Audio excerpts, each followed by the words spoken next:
Yo, welcome to This Week in Geek, where we'll talk about the latest geek news this week. I'm Melvin. And I'm Nick. First up, Star Wars, The Force Awakens Korean teaser. Check it out. There has been an awakening.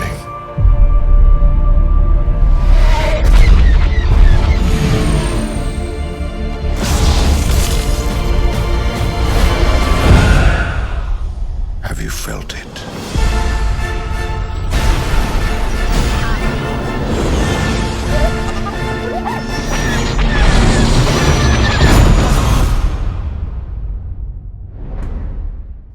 there's a new clip on the teaser you just saw that showcases the First Order Stormtroopers gathering on Mars on what looks like an ice planet. Is it Hoth? I don't know.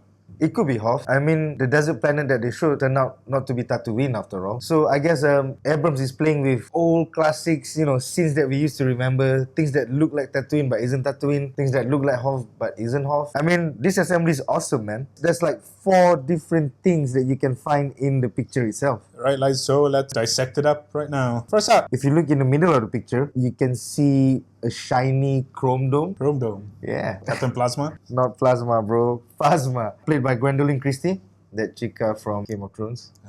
Oh yeah, the female knight. I like her in the original trailer we saw like a few months back. She looks like a badass character. She reminds me of the Boba Fett of this new trilogy. Yeah, that could be her because she's pretty high up, in the rank in the First Order. And she's also pretty high up. Yeah, she's like 6 foot something. So it's pretty awesome to see a tall stormtrooper after all. On the right side, we can see what looks like a new TIE fighter design. Is it squatter or is it like Mustab or something like that? Yeah, it looks the same to me. But it looks like a new design nevertheless. It's like a different color scheme. Oh yeah. What else? Oh, behind the TIE fighters you can see AT&Ts. It reminds me more of the ones from Star Wars Rebels. Oh, the ones that started climbing the rock surfaces. What, was that in the trailer? That wasn't the Rebels, it was Clone Wars, right? Yeah, Clone Wars, yeah. This might be, of the same vein. They look pretty badass. And on the left, you can see what looks like to be the new carriers as well. Yeah, Stormtrooper carriers. If you see the original trailer, Finn was actually one of the Stormtroopers in the carrier. And then now we get to see the outside of the carrier. Is that Kylo Ren in the center? Could it be the new Emperor or Kylo Ren? As long as it's not Kim Jong-il.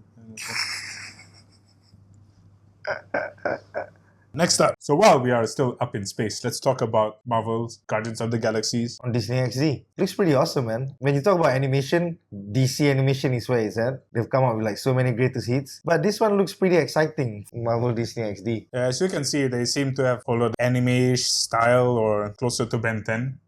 Closer to Ben 10. It's very like anime by the way of America. Amerinime. Amerinime. I like the fact that these origin stories are awesome, man. Yeah, they keep very close to the Guardians of the Galaxy movies, actually. Yeah, like Star-Lord's story starts before the movie or like right after the flashback, right after it was taken, and then connects you back to the movie. Groot's one's pretty refreshing. Pretty refreshing, apart from the fact that they're only saying, I am Groot. I like the fact that his whole planet just says, I am Groot. And like the whole cartoon, they just said, I am Groot. Look at their power as well. I mean, they're going to terraform a whole fucking planet. Yeah. As you can see from the movie, he was pretty powerful nearing the end. So I look forward to like seeing more Groot in like Guardians of the Galaxy 2.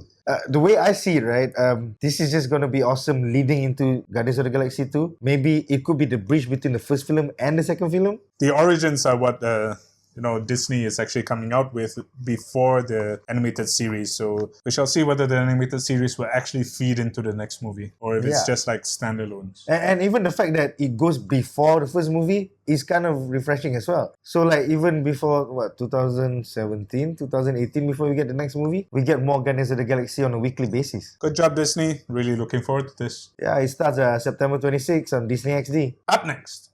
While we're still in the Marvel Universe, set photos from Daredevil 2 has just come up online, showing John Bernthal as Punisher. I gotta say, he looks pretty badass. As we can see in the set photos, like Punisher, aka Frank Castle, he does not have his trademark skull shirt yet, so this could be kind of like an origin story for him. Yeah, most likely he would have just come back from a war. In the comic books, it was the Vietnam War.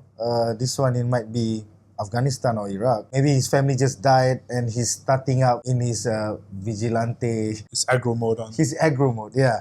And what could most likely bring this on is the fact that at the end of season 1 of Daredevil on Netflix, there's no more Kingpin. So maybe we'll see in New York there's a power vacuum and there could be multiple crime families trying to take over New York. One of it being the Nachos family, where Elektra Nachos is from.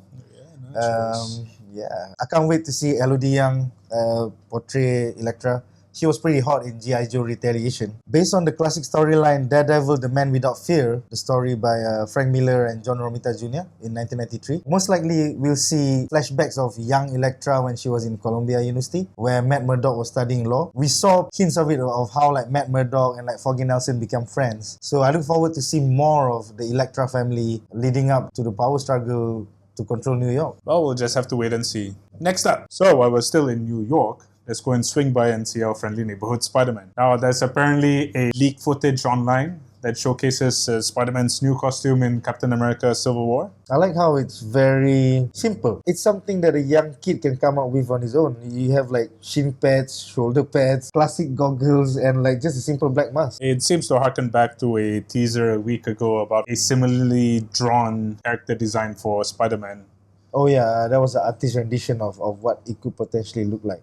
Him with his, what looks like a beer gut. Nah, I think that's a sweater, bro.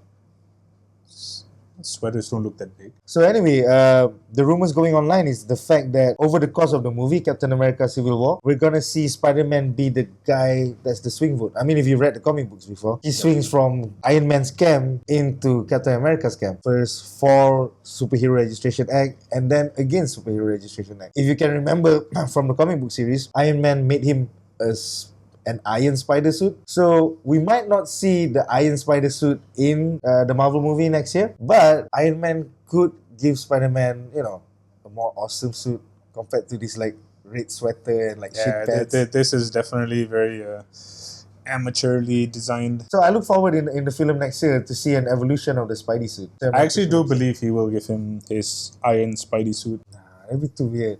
I think it'll be like the classic, you know, web look kind of thing. Not iron. Well, literally. You know, this is why I'm pissed off with like 20th Century Fox. Civil War, the comic book storyline in 2006, was even way more awesome because Fantastic Four was in the Civil War. It divided the family apart as well. Sue Storm didn't believe in the Registration Act. Reed Richards was for the Registration Act. And yeah, to not be able to see that on the cinema screens next year, damn you, 20th Century Fox. Next up, now let's check out this week's cool shit. Well, the Ant-Man Lego trailer by Toscano Brick seems pretty awesome, especially when you put it side by side. I wonder how many man-hours he took to do this stop motion, man. This thing is just amazing. If you want to check out the other things he's done, it's everything on this channel is just amazing. Yeah. You know, check out Toscano Bricks. That's a reason he's this week's cool shit. Yeah. That was This Week in Geek. Stay tuned to our next episode every Saturday. What do you think of this week's episode? Leave a comment in the comment section below. And if you like us, subscribe. Going off.